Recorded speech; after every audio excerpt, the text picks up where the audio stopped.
राजनीतिक प्रस्ताव तो आपको मिल गया होगा, नहीं मिला है तो अभी मिल जाएगा, अभी आ जाएगा।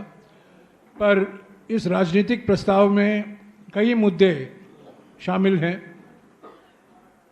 खास तौर से जो वोट चोरी अभियान राहुल जी ने निकाला है, और इस प्रस्ताव के संदर्भ में राहुल जी ने कहा भी कि अगले 1 महीने में mini hydrogen bomb, uranium bomb, plutonium bomb, अलग अलग बॉम्ब फोड़ने वाले हैं अलग अलग जगहों में। ये शुरुआत है।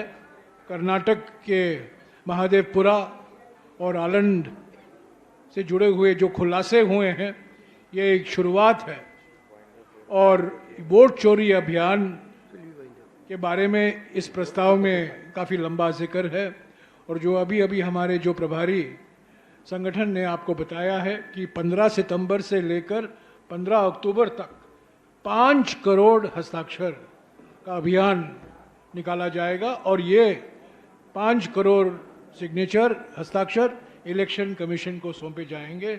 एक इलेक्शन कमीशन जो हमारे सवालों का जवाब नहीं दे रहा है, जो इलेक्शन कमीशन ने साजिश रची है, प्रधानमंत्री और गृह मंत्री के कठपुतली बन गए हैं, उस संदर्भ में जो हम सिग्नेचर कैंपेन चला रहे हैं, वही 5 करोड़ हस्ताक्षर हम इलेक्शन कमीशन को सौंपेंगे। इसके अलावा कूटनीति पर काफ़ी बहस हुई, प्रस्ताव में भी इसका बहुत जिक्र है।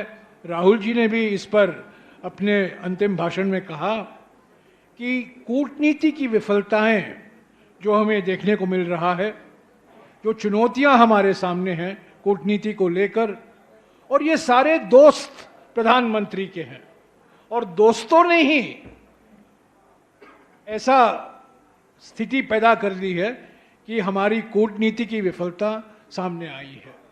अमेरिका, चीन, और कुछ ही दिन पहले हमें समाचार पढ़ने को मिला कि सऊदी अरेबिया ने भी पाकिस्तान के साथ एक सिक्योरिटी मामलों पर, सुरक्षा मामलों पर एक समझौता किया है। नेपाल, बांग्लादेश, श्रीलंका, सभी देशों को लेकर इस प्रस्ताव में जिक्र किया गया है, इस पर चर्चा की गई है। और कूटनीति अभी एक बहुत बड़ी विफलता है मोदी सरकार की। जीएसटी त्योहार मना रहे हैं। 8 साल पहले राहुल जी ने खुद कहा था कि GST good and simple tax नहीं है, पर गब्बर सिंह टैक्स है। 8 साल लगे हैं। पहला धक्का हमारे अर्थव्यवस्था को नोटबंदी से मिला, और दूसरा धक्का 1 जुलाई 2017 को एक गब्बर सिंह टैक्स से मिला। 8 साल से हम मांग कर रहे हैं कि इस जीएसटी में भारी मूल सुधार आने की ज़रूरत है, जीएसटी 2.0 लाने की ज़रूरत है। 8 साल बाद मजबूरी में दर काटे गए हैं।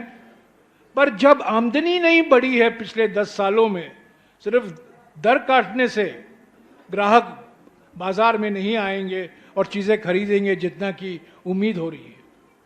तो इस जीएसटी को भी लेकर ये जो सुधार या जीएसटी में जो परिवर्तन के दावा कर रहे हैं प्रधानमंत्री, ये बहुत अधूरा है, बहुत अपर्याप्त तरीके से किया गया है, सही तरीके से नहीं किया गया है। राज्यों पर इसका बहुत भारी बोझ बढ़ेगा। मुआवजा राज्यों को सही मायने में नहीं मिल रहा है।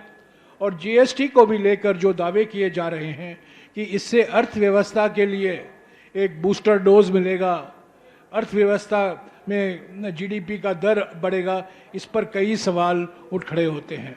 सामाजिक ध्रुवीकरण को लेकर प्रस्ताव में चर्चा है, और सामाजिक न्याय को लेकर खास तौर से जाति जनगणना जो एकमात्र कारण है।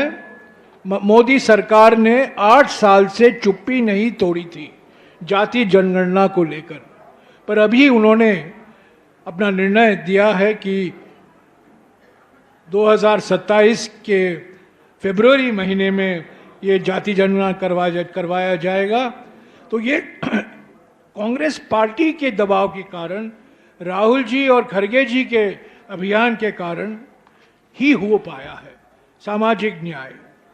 और सवाल तो उठता है कि सामाजिक सर्वेक्षण बिहार में तो हुआ था, 65% आरक्षण की घोषणा की गई थी, पर क्या वजह है, क्या कारण है कि प्रधानमंत्री उस आरक्षण अधिनियम को संवैधानिक सुरक्षा नहीं दे पाए हैं। 30 साल पहले कांग्रेस सरकार ने तमिलनाडु के 69% आरक्षण अधिनियम को संवैधानिक सुरक्षा दिया था, पर बिहार के 65% आरक्षण को जो हाई कोर्ट और सुप्रीम कोर्ट में रद्द किया गया था, उसको संवैधानिक सुरक्षा अभी तक प्रधानमंत्री ने नहीं दिया है, और ये डबल इंजन सरकार की विफलता है।